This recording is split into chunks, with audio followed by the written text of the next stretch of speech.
नमस्कार दोस्तों, मैं कहती तो सुन चैनल पर आज हम सुनेंगे सुभद्रा कुमारी चौहान जी की लिखी कहानी कल्याणी। विवाह के बाद नववधू को लेकर जब बैरिस्टर राधारमण घर लौट रहे थे तब रास्ते में ही एक रेल दुर्घटना हो गई। कई बाराती घायल हो गए। 2 का तो घटनास्थल पर ही अंत हो गया। मरने वाला एक लॉ का विद्यार्थी था और दूसरे थे स्वयं बैरिस्टर राधारमण। मृत्यु के कुछ क्षण पहले एकाएक राधारमण ने आंखें खोलकर चारों तरफ देखा। पास ही बैठे हुए अपने मित्र जयकृष्ण से कहा, कल्याणी को तुम्हें सौंपता हूँ। यह चाहे तो इसका विवाह भी कर देना, इसे कोई कष्ट न होने पाए। अधिक वह कुछ न बोल सके और उनका प्राणांत हो गया। घायल बारातियों के साथ नववधू कल्याणी को लेकर जयकृष्ण घर आए। 2 दिन पहले कल्याणी के सौभाग्य पर बहुतों को ईर्ष्या हुई थी। आज घर घर में उसके दुर्भाग्य की चर्चा थी। उसका मुंह देखना तो दूर, सौभाग्यवती स्त्रियां उसकी छाया से भी डरती थीं। वे सोचती, यह स्त्री कितनी अभागी है कि इसके परिवार में तो कोई था ही नहीं। विवाह का कंगन भी न छूट पाया था और वैधव्य मुंह बाय निकल जाने को खड़ा हो गया। वरना क्या उसी दिन उसी ट्रेन में रेल दुर्घटना होनी थी? कुछ भी हो, घर घर बड़ी बूढ़ी स्त्रियों में यही चर्चा थी कि यह अपने सत्यानाशी पैरों से जिस घर जाएगी उसी घर में कोई दिया जलाने वाला न रह जाएगा। धीरे धीरे यह बात जयकृष्ण की पत्नी मालती ने भी सुनी। पति और संतान के लिए हिंदू नारी क्या नहीं कर लेती। उसके कल्याण के लिए अपना तन मन सभी कुछ निछावर कर सकती है प्रसन्नता से। और जिस बात में उनके किंचित मात्र भी अहित की शंका होती है वह काम हिंदू नारी कभी कर ही नहीं सकती। मालती का जी अंदर ही अंदर घबरा उठा। वह क्या करे? उसे तो अभागिन कल्याणी पर भी दया आती थी, किंतु जिस दिन जयकृष्ण का जरा सिर दुखता था, बच्ची उपमा जरा भी अनमनी हो जाती, उस दिन ऐसा जान पड़ता जैसे कल्याणी का दुर्भाग्य मुंह खोले उसे निगलने को दौड़ा आ रहा है। पर उपमा को यह अपनी चाची कल्याणी बहुत अच्छी लगती थी। कल्याणी के आने के बाद उपमा सदा उसी के पास रहती, खेलती, उसी के हाथ से नहाती और दूध पीती। रात में सो जाने के बाद ही मालती उसे ले जा सकती थी। वह बालिका जागते में अपनी चाची को छोड़ना ही न चाहती थी। मालती को यह बात पसंद नहीं थी। वह नहीं चाहती थी कि उपमा उससे इतनी हिल मिल जाए। दबी जबान में उसने कई बार पति से कहा, कल्याणी को कहीं भेज दो। किसी की जवान विधवा आज 6-6 महीने से अपने घर में है, लोग क्या कहते होंगे। और जयकृष्ण सदा हंसी में टाल देते, तुम क्यों घबराती हो? कहने वाले मुझे ही तो कहेंगे। विधवा जवान हो या बूढ़ी, तुम्हें तो कोई कुछ भी नहीं कहेगा। किंतु जिस बात से मालती सबसे अधिक डरती थी वह बात जयकृष्ण से कभी न कह सकी। वह कैसे कहे कि वह भी इन बूढ़ियों की बात पर विश्वास करती है। उसे रात दिन अपने पति और बच्ची के अमंगल की आशंका बनी रहती है। धीरे धीरे 7 महीने बीत गए और जयकृष्ण कुछ भी निश्चय न कर सके कि वे कल्याणी के लिए क्या करें। एक दिन नगर के किसी प्रतिष्ठित व्यक्ति के मर जाने से ऑफिस बंद हो गया था और वे समय से बहुत पहले घर आ गए। नीचे कोई न था। ऊपर उपमा की आवाज़ आ रही थी। सोचा वे लोग ऊपर होंगे। ऊपर गए। सीढ़ियों पर चढ़ते ही देखा कल्याणी नहाकर बाल सुखा रही है। खूब लंबे घने काले केशों के बीच गोरा गोरा मुंह बिल्कुल चांद सा लग रहा था। बड़ी बड़ी आंखों में एक विशेष प्रकार का आकर्षण था। ऐसा सौंदर्य तो जयकृष्ण ने कभी देखा ही न था। अंग प्रत्यंग से यौवन जैसे फूटा सा पड़ता था।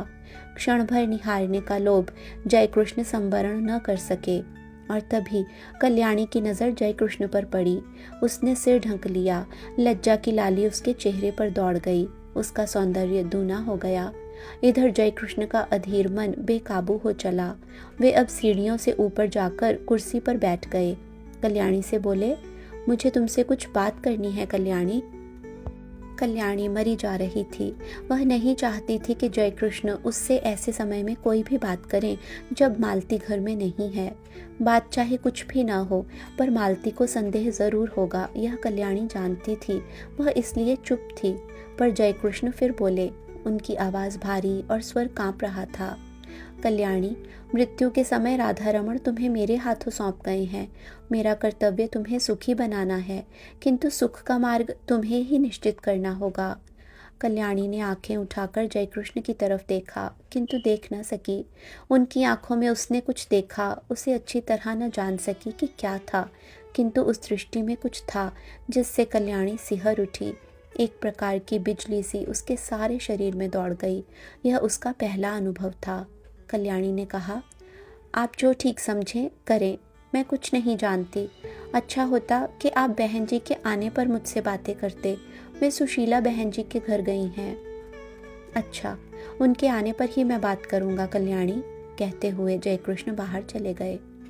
मालती को यह बात मालूम होगी या स्वयं कल्याणी कह देगी, किंतु अगर आते ही उपमा ने कह दिया कि बाबू चाची के पास ऊपर बैठे थे तो तुरंत तूफान खड़ा हो जाएगा। इसलिए कल्याणी उसे कहानी कहकर बहलाने लगी। कल्याणी को लेकर कभी घर में तूफान खड़ा हो जाता तब उसका जी चाहता था कि धरती फटे और वह समा जाए। वह नहीं चाहती थी कि वह उनके सुखमय जीवन में विषाद का कारण बने, इसलिए सबसे छिपी छिपी रहती थी। वह यही चाहती थी कि किसी को उसके अस्तित्व का पता न लगे। अभागिन नारी, जिसे परमात्मा ने सौंदर्य देते समय इतनी उदारता दिखलाई थी, उसके भाग्य में सुख का एक क्षण भी न लिखा था। सुशीला के यहाँ मालती को बहुत सी बातें सुनने को मिली। सुशीला की सास ने यहाँ तक कहा, दुल्हन, तुम्हें तो अभी अच्छा लगता होगा, सहेली मिल गई है, पर वह कुलच्छनी है, तुम्हारा घर भी चौपट कर देगी। उस छूत को निकाल बाहर करो। मालती निश्चय करके लौटी थी कि आज वह जयकृष्ण से जरूर कहेगी कि अब वह कल्याणी को अपने घर में न रख सकेगी। बहुत दिन रह चुकी।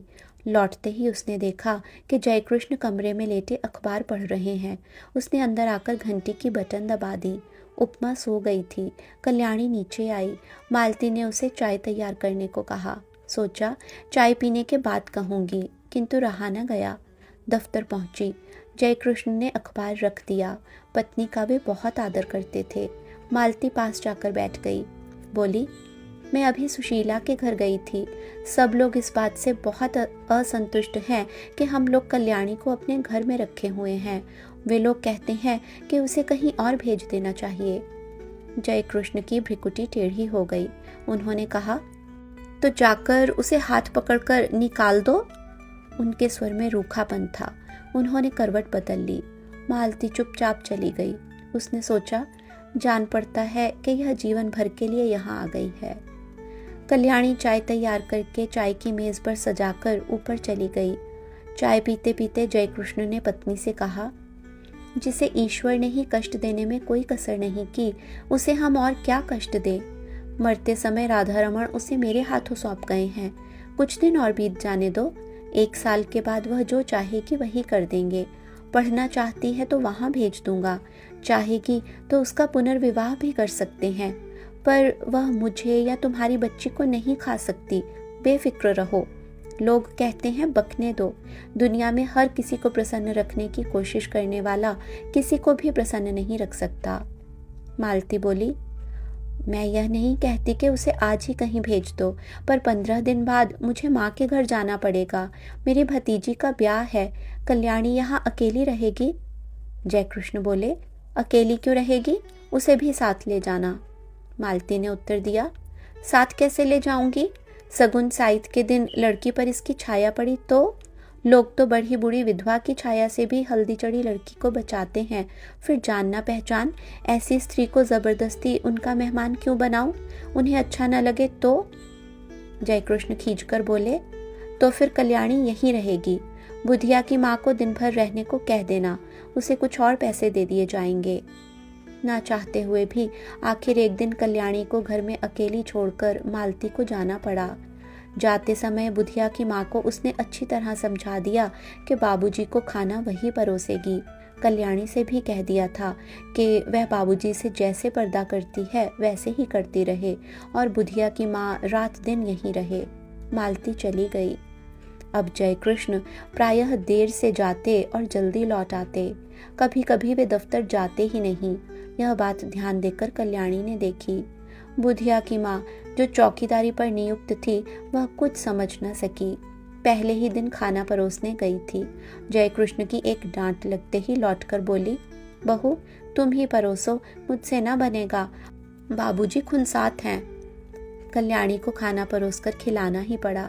यही तो जयकृष्ण चाहते थे। खाना खाते खाते जयकृष्ण बोले, कल्याणी तुमने अपने भविष्य के विषय में क्या निश्चय किया है, कुछ कहोगी? कल्याणी संकोच के साथ बोली, मैं क्या निश्चय करने लायक हूँ, मुझे दुनिया का अनुभव ही क्या है। गांव में विधवा मौसी के साथ रहती थी। एक दिन वहीं सुना कि मेरा विवाह होने वाला है।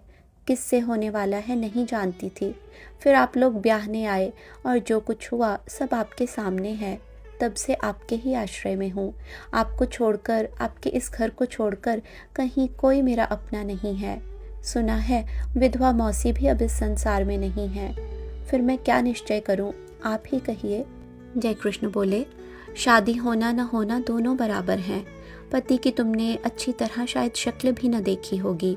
पुनर्विवाह करना चाहोगी? कल्याणी बोली, पुनर्विवाह? विवाह से सुख मिलने वाला होता तो मेरे पति उसी दिन रेल से कटकर न मर जाते, कहकर ठंडी सांस ली। जयकृष्ण ने कहा, तुम्हारा यह ख्याल गलत है कल्याणी। जो कुछ होना होता है होकर ही रहता है। इसमें न तुम्हारा दोष है न तुम्हारे भाग्य का। मेरा तो विश्वास है कि जिस ईश्वर ने तुम्हें इतना रूप दिया है वह सुख भी देगा। हाँ, मार्ग तुम्हें स्वयं निश्चित करना है। तुम चाहो तो मैं तुम्हें पढ़ने के लिए किसी पाठशाला में भेज दूं। कल्याणी को हंसी आ गई। बोली, अब मैं बूढ़ी होने जा रही हूँ, छोटी छोटी लड़कियों के साथ बैठकर कैसे पढ़ूंगी? और पढ़ना आएगा भी मुझे? मैं तो निरी मूर्ख हूँ। यह हंसी न थी, बिजली कौंध गई थी। जयकृष्ण ने कल्याणी को आज तक कभी हंसते न देखा था। वे सिर से पैर तक सिहर उठे। बहुत संभल कर बोले, कोशिश करने से सब कुछ हो जाता है कल्याणी। फिर भी तुम खूब सोच विचार कर मुझसे शाम को अपना निश्चय कहना। शाम को भोजन के बाद रात को बहुत देर तक कल्याणी और जयकृष्ण बातें करते रहे। पहरे पर नियुक्त बुढ़िया पड़ी हुई खर्राटे भर रही थी। कल्याणी ने कहा, पति को मैं प्रेम न कर सकी क्योंकि संयोग और वियोग में केवल 2 ही दिन का तो अंतर था। हाँ, दया भाव से ही प्रेरित होकर उन्होंने मेरा पाणी ग्रहण किया था, इसलिए उन पर मेरी अपार श्रद्धा पहले से ही थी, वह अब भी है। किंतु प्रेम से तो मेरा प्रथम परिचय उसी दिन हुआ जिस दिन आप सीढ़ियों पर चुपचाप खड़े थे। आप विश्वास मानिए कि आपको मैं जितने श्रद्धा भाव से देखती हूँ उतना ही आपसे प्रेम भी करने लगी हूँ। फिर भी आपके साथ मेरा पुनर्विवाह असंभव है। क्यों कल्याणी, तुम्हें आपत्ति क्या है? भर्राई हुई आवाज में जयकृष्ण ने पूछा और कल्याणी के हाथ अपने हाथ में ले लिए। कल्याणी ने तुरंत अपना हाथ छुड़ा लिया और संदिग्ध दृष्टि से जयकृष्ण की ओर देखा। जयकृष्ण को अपनी भूल मालूम हो गई। दोनों कानों में हाथ लगाकर बोले, भूल स्वीकार करता हूँ, अब कभी ना होगी। फिर कुछ रुककर कहा, कल्याणी तुम मुझसे कभी न डरना। तुम्हारी इच्छा के विरुद्ध मैं तुम्हें कभी न छूऊंगा। पर यह बताओ कि जब पुनर्विवाह करने में तुम्हें कोई आपत्ति नहीं है और तुम मुझसे प्रेम भी करती हो, तब तुम्हारा पुनर्विवाह मेरे साथ क्यों असंभव है? असंभव इसलिए है कि आप विवाहित हैं, कल्याणी ने निश्चय के स्वर में कहा। जयकृष्ण ने कहा, पर हिंदू शास्त्र के अनुसार एक पुरुष कई विवाह कर सकता है। फिर तुम वह सौभाग्य मुझे ही क्यों दान नहीं करती जो किसी दूसरे को मिलने वाला है? छी छी, कल्याणी बोली, आप क्या समझते हैं कि मैं किसी और से विवाह करूंगी? यह कभी ना होगा। मैंने एक बार जिससे प्रेम किया उसी से प्रेम करती हुई मिट जाऊंगी। हिंदू नारी प्रेम करना जानती है, वह प्रेम का प्रतिदान नहीं चाहती। मैंने प्रेम किया, करती रहूंगी। यह बात दूसरी है कि प्रेम की प्रतिमा तक मेरी पहुंच ना हो सकेगी, और यह तो अपना अपना भाग्य है। कहती हुई एक दीर्घ निश्वास के साथ कल्याणी ने जयकृष्ण की ओर देखा। जयकृष्ण ने कहा, कल्याणी तुम अपना ही अपना देखोगी या मेरा कुछ ख्याल करोगी? मैं पागल हो जाऊंगा। तुम्हारे बिना अब तो मुझसे एक पल भी नहीं काटा जाता, किंतु फिर भी तुम निश्चिंत रहना, मैं तुम्हें कभी हाथ ना लगाऊंगा जब तक तुम्हारी आज्ञा न होगी।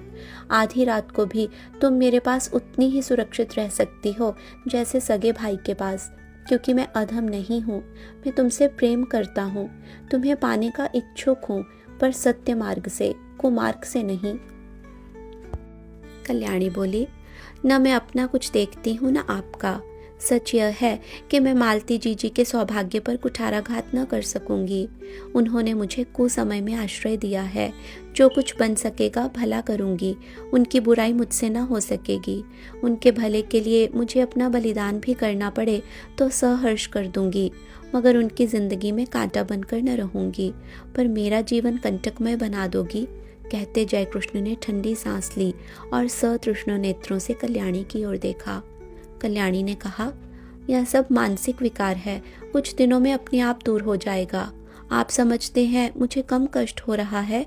मैं नारी होकर भी सब कुछ सहने को तैयार हूँ। आप तो पुरुष हैं, कठिनाइयों से लड़ने के लिए ही आपका जीवन है।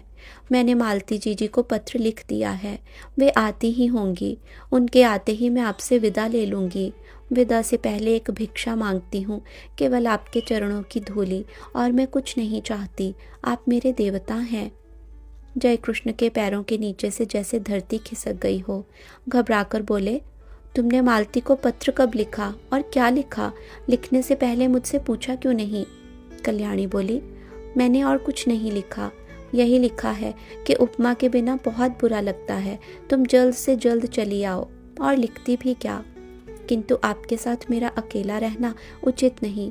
हम दोनों एक दूसरे से प्रेम करते हैं, न जाने किस दिन क्या हो जाए, और मैं नहीं चाहती कि हमारे बीच में कोई भी ऐसी बात हो जिसे कलंक का स्वरूप दिया जा सके। जो कुछ तुमने किया ठीक ही किया कल्याणी। सो जाओ, रात बहुत हो चुकी है। और उठते हुए कल्याणी ने झुककर जयकृष्ण के पैरों को माथे से लगा लिया। जयकृष्ण बहुत उद्विग्न थे।